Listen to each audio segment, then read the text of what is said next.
IPL 19வது league போட்டியில ஹைதராபாத்தை 7 wicket வித்தியாசத்துல வீழ்த்தி hat trick வெற்றி பெற்றிருக்கு குஜராத். ஹைதராபாத் ராஜீவ்காந்தி மைதானத்தில் நடந்த இந்த போட்டியில முதல்ல பேட்டிங் பண்ண ஹைதராபாத் அணிக்கு ஆரம்பமே சறுக்கல். ஹெட் விக்கெட்டை முதல் ஓவரிலேயே காலி பண்ண சிராஜ் அபிஷேக் சர்மா விக்கெட்டையும் எடுத்து மிரட்டினார். பிரசீத் கிருஷ்ணா, சாய் கிஷோர், ரஷீத் கான் மூலமா மிடில் ஓவர்களில் குஜராத் கேப்டன் கில் நெருக்கடி கொடுக்க விக்கெட்டுகளை இழந்து ஹைதராபாத் தடுமாறிச்சு.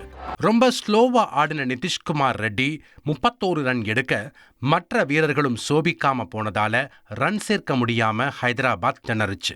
கடைசியில அந்த அணி கேப்டன் கமின்ஸ் பங்களிப்பால 20 ஓவர்கள் முடிவில் 8 விக்கெட் இழப்புக்கு 152 ரன் எடுத்துச்சு. சிராஜ் 4 விக்கெட்டை வீழ்த்தி அதகலப்படுத்தினார்.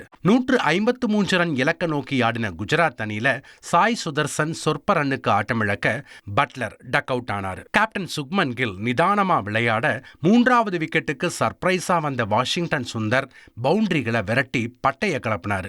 5 4 2 6 அடிச்சு 49 ரன்ல வாஷிங்டன் சுந்தர் கேட்ச் ஆனார். அடுத்து கில்லும் ரூத்தர் ஃபோர்டும் அருமையா பார்ட்னர்ஷிப் அமைக்க இலக்க நோக்கி குஜராத் பயணிச்சிச்சு.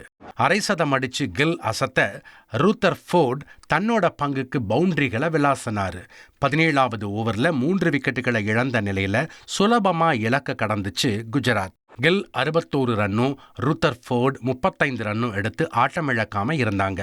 குஜராத்துக்கு இது ஹாட்ரிக் வெற்றியா அமைய தொடர்ந்து 4 போட்டியில தோல்வியை தழுவி இருக்கு ஹைதராபாத்.